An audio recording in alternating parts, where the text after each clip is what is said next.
Hi, I'm Corey. Welcome back to the Blood Wedding videos, week 5. This, I believe, is the last one, which is a shame because I've enjoyed doing these, and I've always enjoyed doing these videos because it sort of helps. I think, in my personal opinion, it calms the mind and just helps you sort of focus in on what you've done, what you haven't done throughout the process.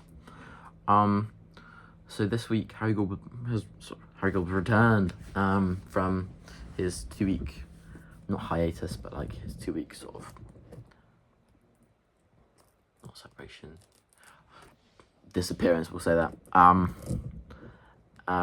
And we sort of started to block properly the first scene and adding the song that Guy did with us last week into it and the movement piece that Kat did with us 2 weeks before. And then he's changed things and stuff like that. And then the afternoon we did a little bit of the first scene, which was super exciting, because that's my first scene. And then now we're on half term and some homework to do and learning lines before our intensives. It's so exciting.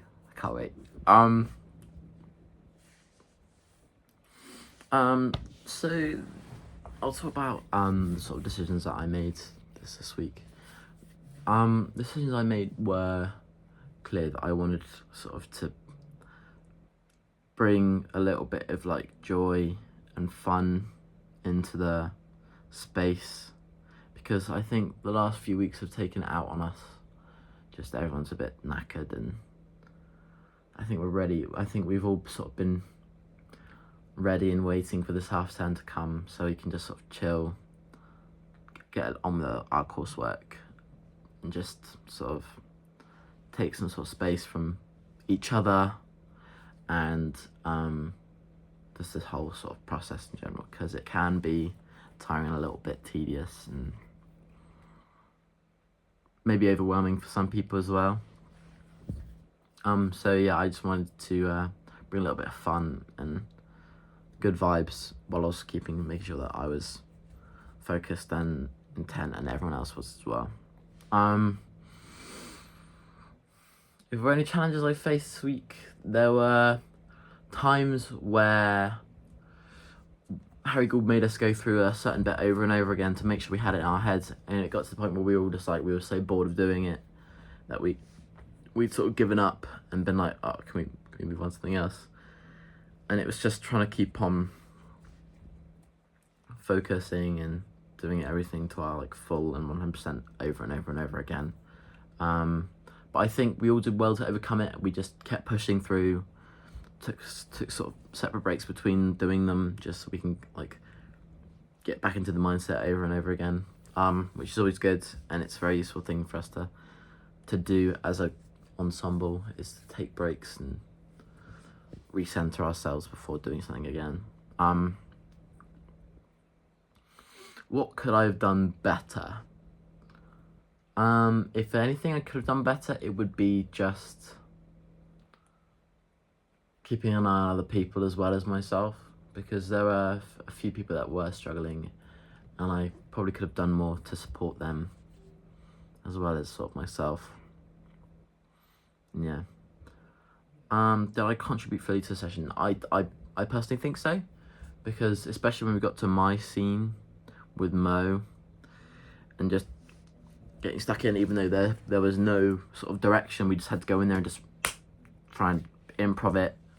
Well, not fully improv because we had our scripts with us, but improv sort of how we wanted to move and where things were in our imaginary setting and stuff like that, and it was good fun, and I personally enjoyed it. I don't think Mo was super keen on it, because Mo likes to be sort of told what to do, I believe, when performing, and then how to do it, rather than just being like, go and do it, and then we'll come back to it when intensive start. So I think Mo felt was a little bit not pointless, but like a little bit underwhelming, I would say. What was epic? That's a great question. What was epic? And I think that was epic was when we finally sort of put everything together. It was was solid. And then we did sort of like a video run through of it, and we're singing and we're doing the sort of opening where we're walking in circles and then we're in sort of lines. Oh god, it felt really good doing it. And it's one of those ones where it sort of reminds you of why you want to sort of go in this industry and what you want to do, and then how I can extend it. I would extend it by sort of keeping those sort of like similar mindset vibes and like, this is exactly what I want to do with my life. And I think we all had a really good time, especially on that last take, because we were all so focused, and then we had a little bit of a cheer at the end. It was good fun. And I think the decisions that we're doing is helping us develop our work in a much stronger way, because we're now much more of an ensemble than we were the first week, because a lot of us hadn't worked with each other in a while. We've all sort of stuck to our sort of groups, our personal friend groups. So it's nice that we have sort of separate people that we can hang out and do things with and chat to, and it's nice to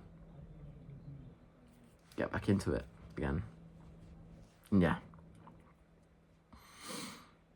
I don't think I will change my approach to session work, because I think the way I do it works for me. I think it works for other people as well. I'm not so distracting that people are like, "God, Corey, can you just like shut up?" Or I think you need to take 5 minutes to like calm down. But instead I sort of have like I make sure I have an equal 50-50 split, where I'm still bringing fun and good vibes, but also making sure I'm putting out good quality work with focus and intent. So the question this week is, how has the casting process supported your ideas about the world of play? And then after that, were you surprised by any casting choices, and if so, and what has it taught you about the casting process? The casting process has supported my ideas of the play well, because certain characters I think really fit the person that they've been casted to, and it's sort of how I imagined it in my head, and I enjoy sort of how we work as a group and how each character will interact and stuff, because it's always fun to see how each of us will intertwine and stuff like that. Was I surprised by any of the casting choices? I was surprised that some stronger actors got some smaller roles. But everyone in there is a very strong actor, and it's great to see that we've all been given good roles. But as many people will say, there's no small parts, any small actors and stuff like that. So all of them will work really, really hard and make sure that these characters are just as vibrant, if not more so than maybe some of us who are in the sort of more prominent roles. But I think, if anything, it's taught me that it's what the director wants and not how you are as a performer, because you might be a world-class performer, Oscar winner maybe, for all you know, Tony winner, anything like that, and then you get beaten by someone who's never been in anything before, because of the fact that that's what the director or the writer or the producer has in mind for the scene or for the character and stuff like that. So it's just not taking too much out of yourself, but realizing that it's not your fault, it's how they want the casting or the characters to be portrayed. And yeah, I believe that this is the last one, so thank you very much for listening. Hope you enjoy, and yeah, that's it. This is the end.